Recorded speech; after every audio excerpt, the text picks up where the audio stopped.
فرزند زہرا یہ حالات برے ہیں۔ کاشانۂ بصیرت ایک ایسا مکمل یوٹیوب چینل جس پر محروم بصارت کے لیے بالخصوص اور تمام افراد کے لیے بالعموم سینکڑوں کی تعداد میں اسلامی کتب دستیاب ہیں۔ لہذا گزارش ہے کہ آپ اپنی ذمہ داری نبھاتے ہوئے کاشانۂ بصیرت کو سبسکرائب کرنے کے ساتھ ساتھ بیل آئیکن کو پریس کیجیے تاکہ آپ علم کے حصول کے ساتھ ساتھ مذہب اہل بیت کی اشاعت میں بھی اہم کردار ادا کرتے رہیں۔ کاشانۂ بصیرت، کاشانۂ بصیرت، کاشانۂ بصیرت۔ فرزند زہرا یہ حالات برے ہیں۔ بسم اللہ الرحمن الرحیم۔ مکتوب 28 پارٹ 2۔ سامعین، ہم مکتوب 28 پڑھ رہے ہیں۔ کلام امیر المومنین علی علیہ السلام، شرح نہج البلاغہ، تالیف آیت اللہ ناصر مکارم شیرازی، ترجمہ زیر نگرانی مولانا سید شہنشاہ حسین نقوی، پیشکش باب العلم، دارالتحقیق کراچی، والیوم 9 میں ہم مکتوب 28 کو پڑھنے کا آغاز کر چکے۔ لاسٹ نشست میں ہم نے پارٹ 1 میں کچھ حصہ مکتوب 28 کا پڑھا، یعنی یوں سمجھ لیجئے کہ کل یہ ہم نے پہلا حصہ اس کا جو تھا وہ مکمل کر لیا، یعنی مکتوب کل 6 پارٹس میں پر مشتمل ہے، جیسے کہ ہم نے آغاز میں آپ کو بتایا تھا۔ تو پہلا حصہ ہم نے مکمل کر لیا، دوسرا حصہ ہم اب پڑھنے جا رہے ہیں۔ مکتوب کا دوسرا حصہ عربی میں آغاز ہوتا ہے الا ترا غیر مخبرن لکا ولیکن، اور اختتام ہوتا ہے بعد ثناء صاد نون الف حمزہ کے ساتھ زیر ہے اور عین کے ساتھ پیش ہے، تو بعد ثناء لنا۔ ترجمہ: میں تجھے باخبر نہیں کر رہا ہوں بلکہ نعمت خدا کا تذکرہ کر رہا ہوں، ورنہ کیا تجھے نہیں معلوم ہے کہ مہاجرین و انصار کی ایک بڑی جماعت نے راہ خدا میں جانیں دی ہیں اور سب صاحبان فضل ہیں، لیکن جب ہمارا کوئی شہید ہوا ہے تو اسے سید الشہداء کہا گیا ہے، اور رسول اکرم صلی اللہ علیہ وآلہ وسلم نے اس کے جنازے کی نماز میں 70 تکبیریں کہی ہیں۔ اسی طرح تجھے معلوم ہے کہ راہ خدا میں بہت سوں کے ہاتھ کٹے ہیں اور صاحبان شرف ہیں، لیکن جب ہمارے آدمی کے ہاتھ کاٹے گئے تو اسے جنت میں تیار اور ذوالجناحین بنا دیا گیا، اور اگر پروردگار نے اپنے منہ سے اپنی تعریف سے منع کیا ہوتا تو بیان کرنے والا بے شمار فضائل بیان کرتا جنہیں صاحبان ایمان کے دل پہچانتے ہیں اور سننے والوں کے کان بھی الگ نہیں کرنا چاہتے۔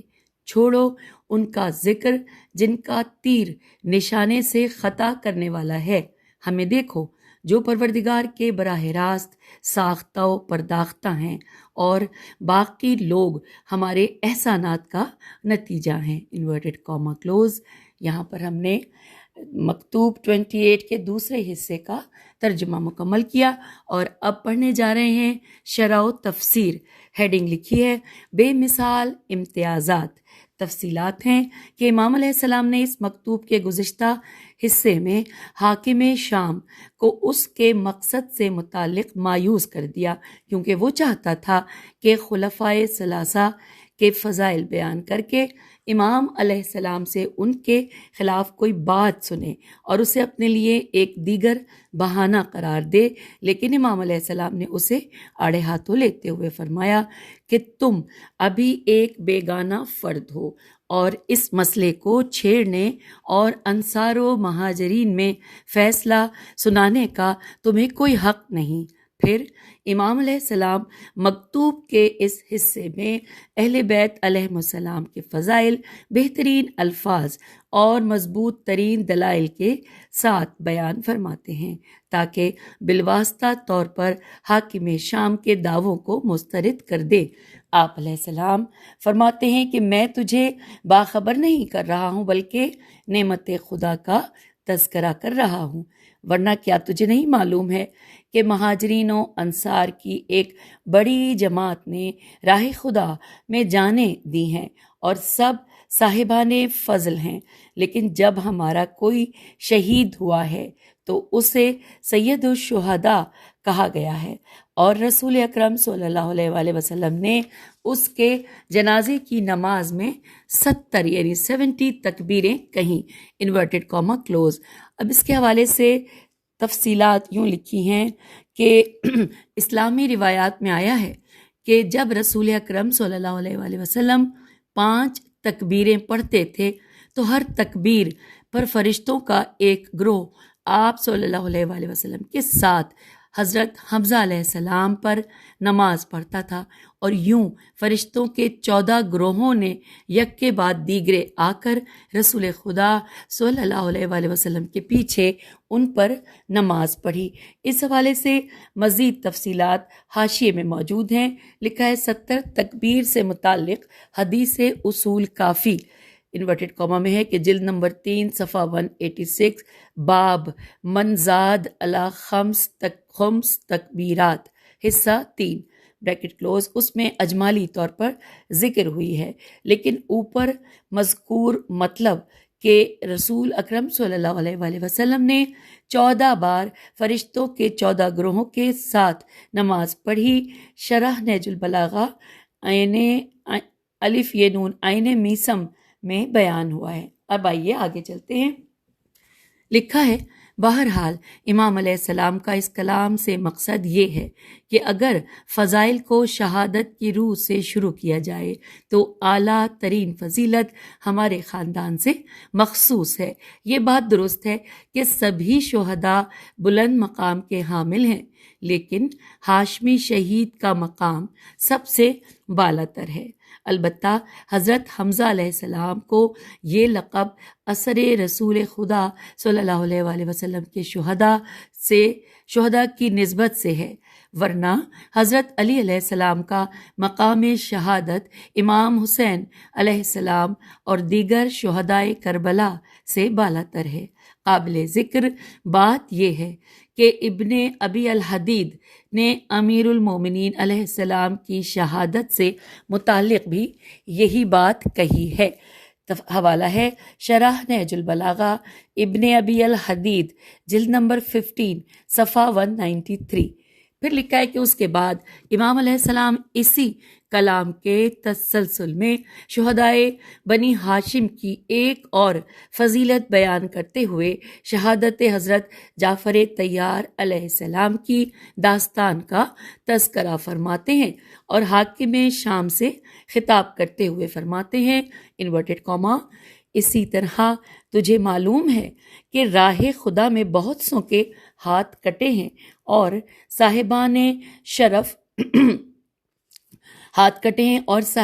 شرف ہیں، لیکن جب ہمارے آدمی کے ہاتھ کاٹے گئے تو اسے جنت میں تیار اور ذوالجناحین بنا دیا گیا، انورٹڈ کاما کلوز۔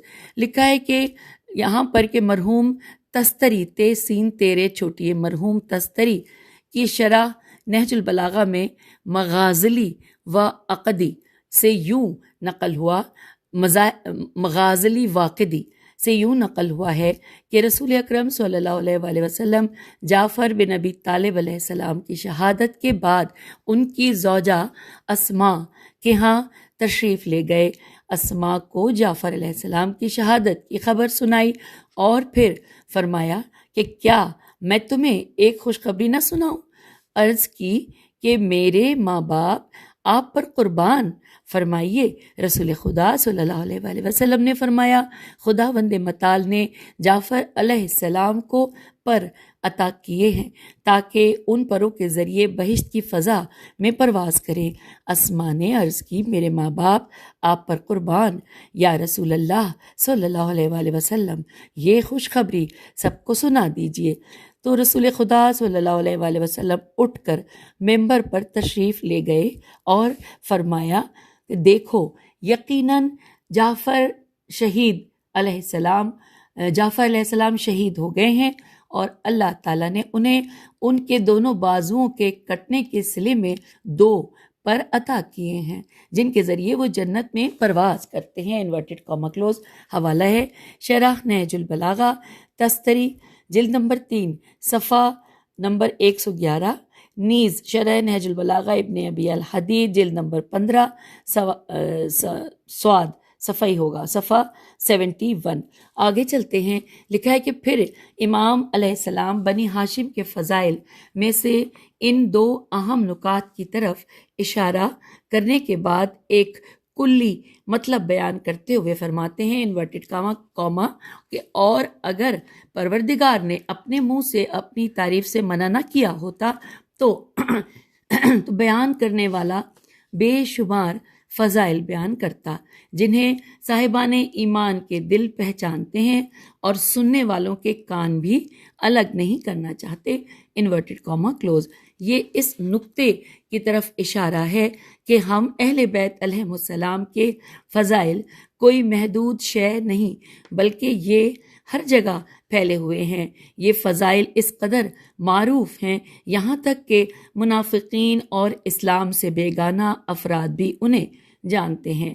بہت سوں نے ان فضائل کو رسول اکرم صلی اللہ علیہ وآلہ وسلم سے سنا ہے، اگرچہ تم یعنی کہ بریکٹ میں لکھا ہے معاویہ جیسے لوگ ان سے آشنا ہوں، لیکن چونکہ یہاں میرے خود ستائی کے مرتکب ہونے کا اندیشہ ہے، لہٰذا میں ان بے شمار فضائل سے پہلو تہی کرتا ہوں اور انہیں مومنین اور رسول خدا صلی اللہ علیہ وآلہ وسلم کے خاص اصحاب کہ جن میں سے بہت سے آج بھی مسلمانوں کے درمیان زندگی گزارتے ہیں، ان کے فیصلے پر چھوڑتا ہوں۔ پھر اس حصے کے آخر میں امام علیہ السلام گویا امیر شام پر چلاتے ہوئے فرماتے ہیں، انورٹڈ کاما کہ چھوڑو ان کا ذکر جن کا تیر نشانے سے خطا کرنے والا ہے، ہمیں دیکھو جو پروردگار کے براہ راست ساختہ و پرداختہ ہیں، اور باقی لوگ ہمارے احسانات کا نتیجہ ہیں۔ انورٹڈ کاما یہاں پر کلوز ہو گیا۔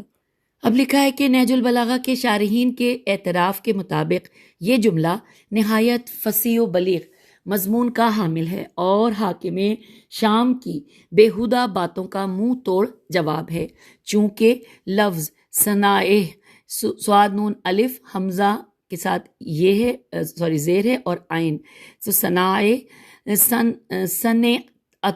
صنعت کی جمع ہے، سواد نون یہ عین تا، تو سواد کے اوپر فتح ہے، نون کے ساتھ زیر ہے، یا کے اوپر کچھ بھی نہیں ہے اور عین کے اوپر فتح ہے، تو اس کی جمع ہے، جس کے معنی برگزیدہ، پرورش یافتہ اور مرہون منت کے ہیں۔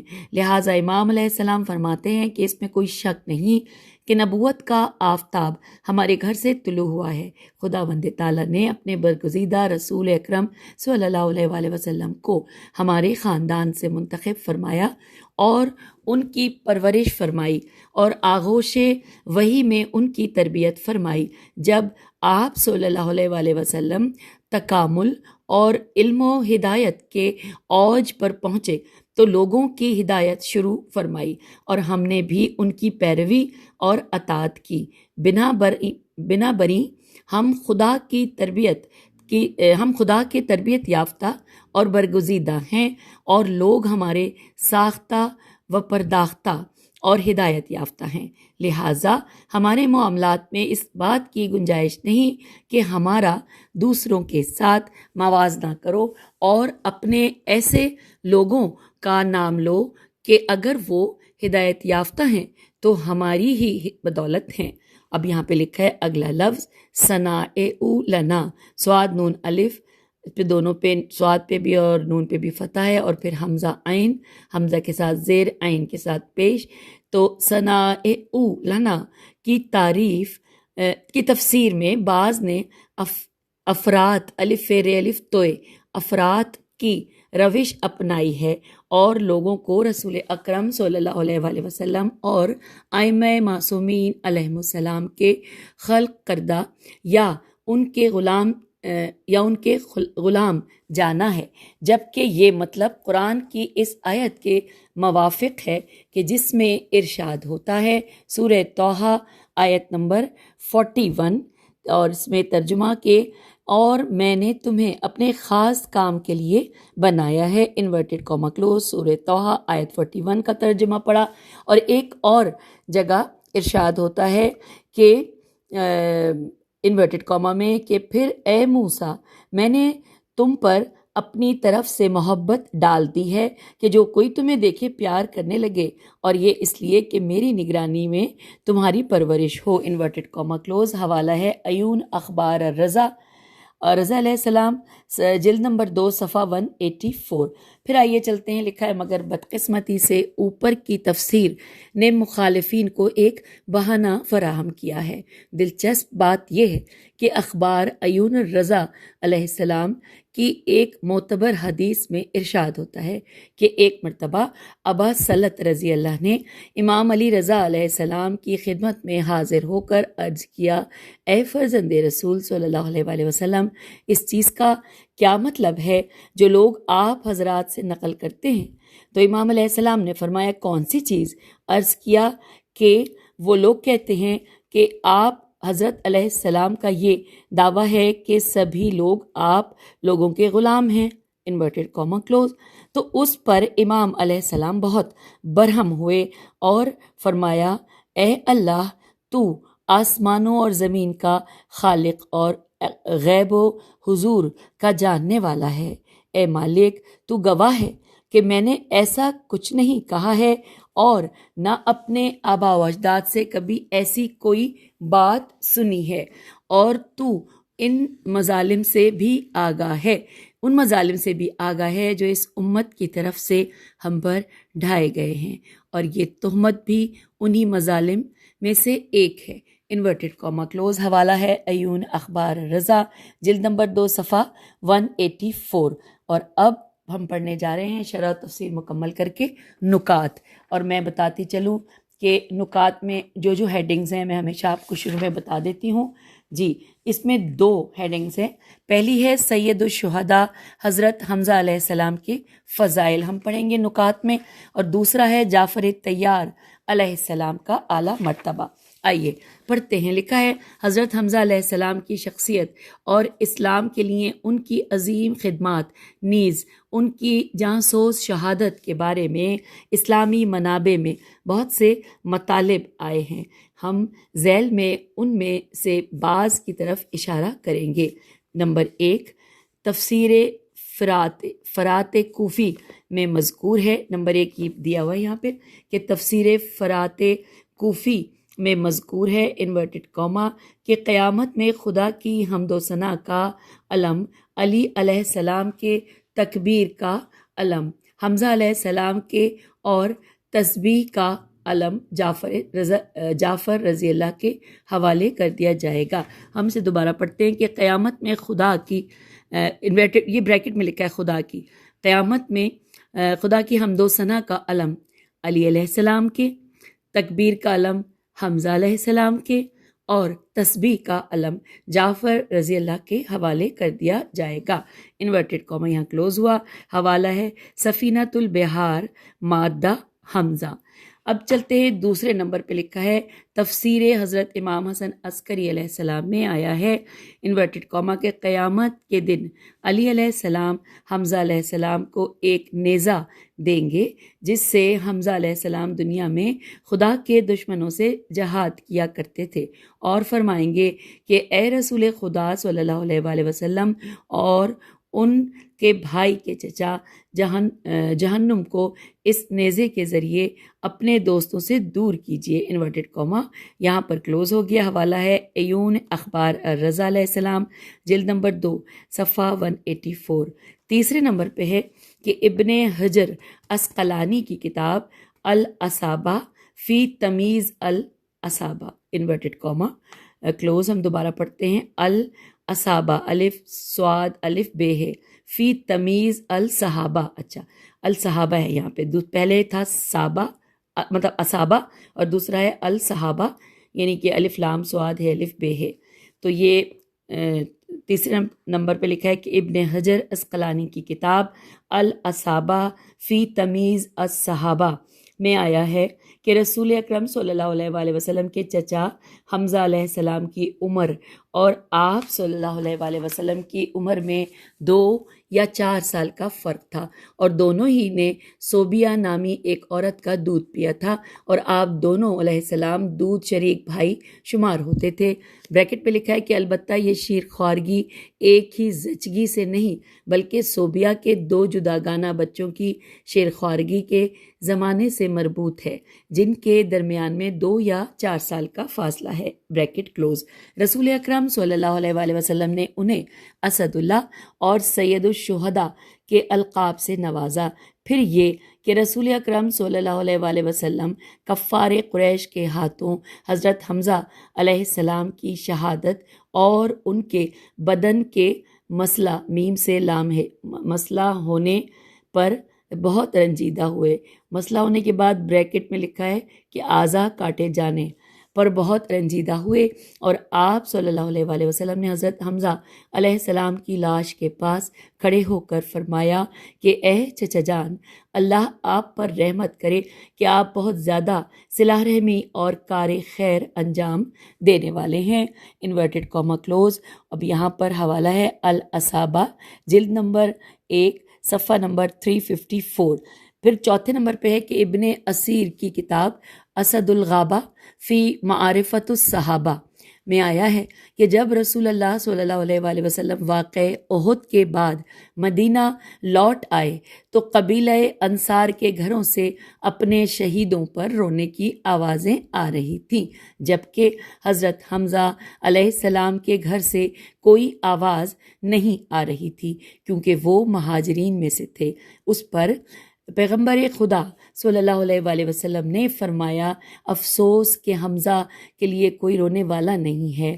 جب یہ انصار تک بات پہنچی تو انہوں نے اپنی عورتوں سے کہا کہ اپنی شہیدوں پر رونے سے پہلے حضرت حمزہ علیہ السلام کے لیے عزاداری کریں.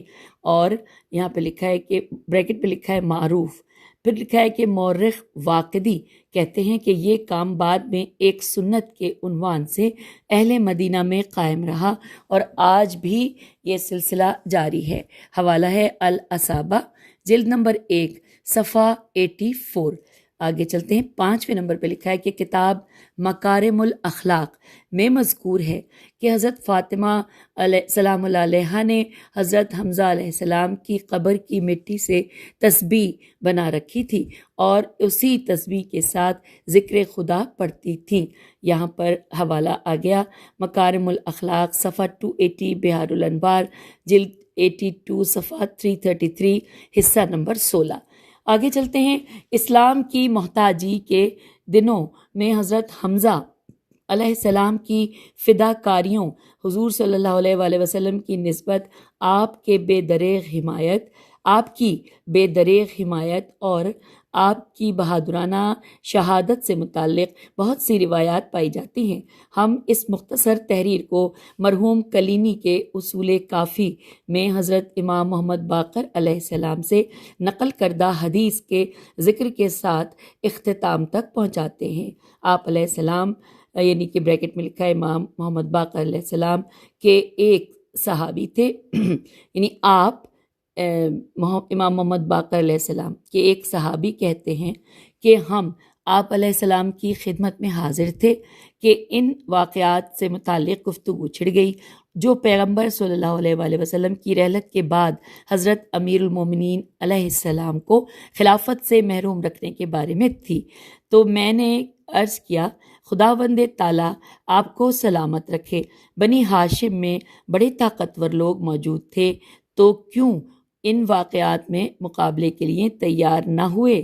تو امام محمد باقر علیہ السلام نے فرمایا کہ ہاں بنی ہاشم میں جعفر علیہ السلام اور حمزہ علیہ السلام جیسے بہادر لوگ موجود تھے، مگر افسوس کے شہید کر دیے گئے اور کمزور افراد رہ گئے۔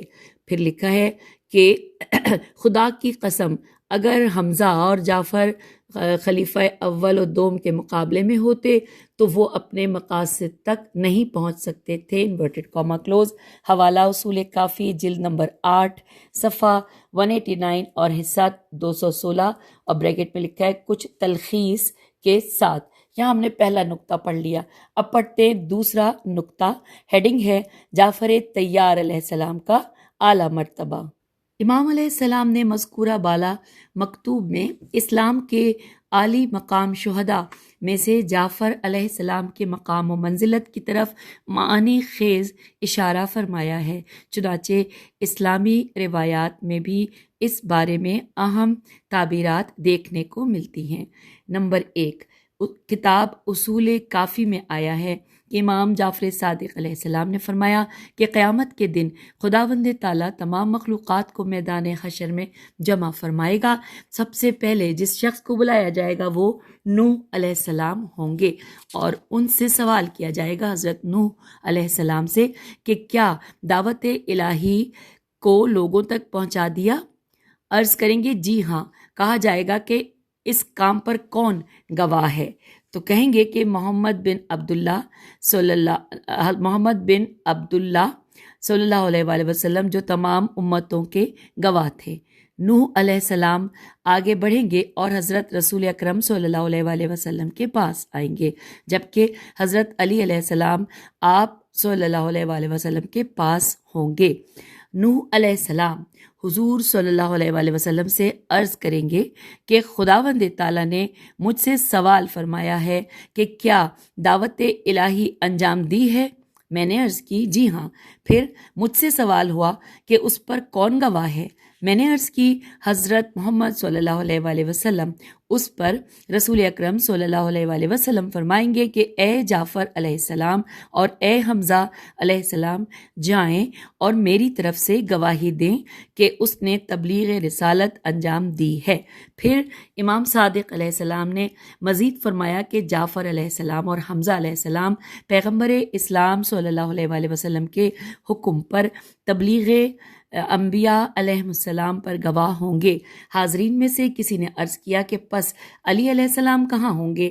تو آپ نے فرمایا کہ ان کا مقام اس سے بالا تر ہوگا۔ Inverted comma close. حوالہ ہے اصول کافی جلد نمبر 8 صفحہ 267 حصہ 394۔ پھر لکھا ہے کہ ابن ابی الحدید نے ابو الفرج اصفہانی سے کتاب مقاتل الطالبین میں نقل کیا ہے کہ جعفر طیار علیہ السلام بہت سے فضائل کے مالک ہیں اور اس سلسلے میں بہت سی احادیث نقل ہوئی ہیں۔ مثلاً یہ کہ جب رسول خدا صلی اللہ علیہ وآلہ وسلم نے خیبر کو فتح فرمایا تو جعفر بن ابی طالب علیہ السلام حبشہ کی طرف لوٹ گئے تھے۔ رسول خدا صلی اللہ علیہ وآلہ وسلم نے انہیں سینے سے لگایا اور ان کی پیشانی کو چوم لیا اور یہ معروف جملہ ارشاد فرمایا کہ مجھے معلوم نہیں کہ ان دونوں میں سے کون میرے لیے زیادہ خوشی کا باعث ہوگا، جعفر علیہ السلام کا حبشہ سے لوٹ آنا یا فتح مکہ۔ Inverted comma close. حوالہ ہے شرح نہج البلاغہ ابن ابی الحدید جلد نمبر 15 صفحہ 72۔ اس حدیث کو ابن عساکر نے تاریخ دمشق جلد 6 صفحہ 68 میں بھی نقل کیا ہے۔ تیسرے نمبر پہ لکھا ہے کہ ابن عساکر تاریخ دمشق میں ایک روایت میں نقل کرتے ہیں کہ حضرت علی علیہ السلام مردوں میں وہ پہلے فرد ہیں جس نے سب سے پہلے اسلام قبول کیا تھا، اس کے بعد زید بن حارث رضی اللہ اور اس کے بعد جعفر بن ابی طالب علیہ السلام تھے۔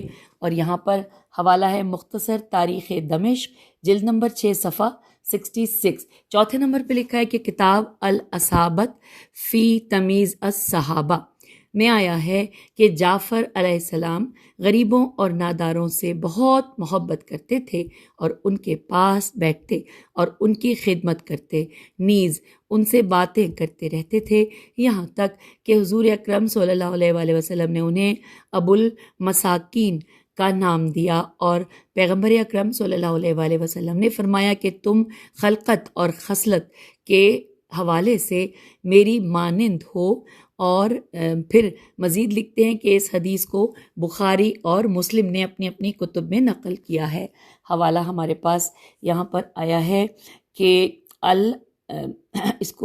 الاصابہ جلد 1 صفحہ نمبر 237 اور جعفر علیہ السلام کے حالات زندگی۔ 5 نمبر پہ ہے ابن عساکر نے تاریخ دمشق میں انس بن مالک سے، اور انہوں نے رسول اکرم صلی اللہ علیہ وآلہ وسلم سے نقل کیا ہے کہ آپ صلی اللہ علیہ وآلہ وسلم نے فرمایا کہ ہم فرزندان عبد المطلب علیہ السلام بہشتیوں کے سردار ہیں۔ میں اللہ کا رسول، حمزہ سید الشہداء، جعفر علیہ السلام ذوالجناحین، علی، فاطمہ، حسن اور حسین علیہ السلام انورٹڈ کاما کلوز۔ حوالہ ہے مختصر تاریخ دمشق جلد نمبر 6 صفحہ 67۔ پھر لکھا ہے کہ جعفر علیہ السلام کی فضیلت میں بھی بہت سی احادیث وارد ہوئی ہیں۔ ہم امام محمد باقر علیہ السلام کی ایک حدیث کے ذریعے اس بحث کو اختتام تک پہنچائیں گے کہ آپ علیہ السلام نے فرمایا اللہ تعالیٰ نے اپنے رسول صلی اللہ علیہ وآلہ وسلم کی طرف وحی بھیجی کہ ہم 4 خصلتوں کی وجہ سے جعفر علیہ السلام کو صلا دیں گے۔ حضور صلی اللہ علیہ وآلہ وسلم نے جعفر علیہ السلام کو بلا بھیجا اور اس معاملے میں ان سے دریافت کیا۔ جعفر علیہ السلام نے عرض کی کہ اگر خدا نے آپ کو خبر نہ دی ہوتی تو میں نے اس بارے میں کسی کو کچھ نہیں بتانا تھا۔ میری 4 خصلتیں یہ ہیں: میں نے ہرگز شراب نہیں پی، یہاں تک کہ جب اثر جہالت میں بھی یہ معمول تھا میں نے تب بھی نہیں پی، کیونکہ میں جانتا تھا کہ شراب پینے پر میری عقل زائل ہو جائے گی۔ میں نے کبھی جھوٹ نہیں بولا، کیونکہ میں جانتا تھا کہ جھوٹ انسان کی شخصیت کو گھٹا دیتا ہے۔ میں نے کبھی اپنے دامن کو داغدار نہیں کیا، کیونکہ مجھے خوف تھا کہ کہیں میرا گھرانہ اس کام کا مرتکب نہ ہو جائے۔ میں نے کبھی بت کو سجدہ نہیں کیا، کیونکہ مجھے معلوم تھا کہ وہ نہ کوئی فائدہ پہنچا سکتا ہے اور نہ کوئی نقصان۔ رسول گرامی صلی اللہ علیہ وآلہ وسلم نے ان کے شانے پر تھپکی دیتے ہوئے فرمایا کہ سزاوار ہے کہ خداوند تعالیٰ تمہیں 2 پر عطا کرے جن کے ذریعے تم بہشت کی فضاؤں میں فرشتوں کے ساتھ پرواز کرو۔ حوالہ ہے من لا یحذر الفقیہ جلد نمبر 4 صفحہ نمبر 497۔ اس حدیث کو ابن عساکر نے بھی مختصر تاریخ دمشق میں نقل کیا ہے، جلد نمبر 6 صفحہ 67۔ ان تمام خصوصیات کے علاوہ جعفر کے اعزازات میں سے یہ ہے کہ وہ مہاجرین حبشہ کے سردار تھے۔ اس روح سے انہوں نے 2 دفعہ ہجرت کی، ایک ہجرت حبشہ کی طرف اور دوسری مدینہ کی طرف۔ نیز انہوں نے 2 قبلوں کی طرف نماز پڑھی، آغاز اسلام میں بیت المقدس کی طرف اور اس کے بعد مدینہ میں کعبے کی طرف۔ اسی لیے انہوں نے 2 مرتبہ رسول اکرم صلی اللہ علیہ وآلہ وسلم کی بیعت کی، ایک آغاز اسلام میں اور دوسری فتح مکہ کے وقت، جیسا کہ حدیث میں وارد ہوا ہے۔ حوالہ ہے سفینۃ البحار مادہ جعفر۔ سامعین، یہاں پر دوسرا حصہ مکمل ہوا مکتوب 28 کا۔ آپ سے اجازت چاہتے ہیں، اگلی نشست میں تیسرا حصہ پڑھیں گے۔ خدا حافظ، فی امان اللہ۔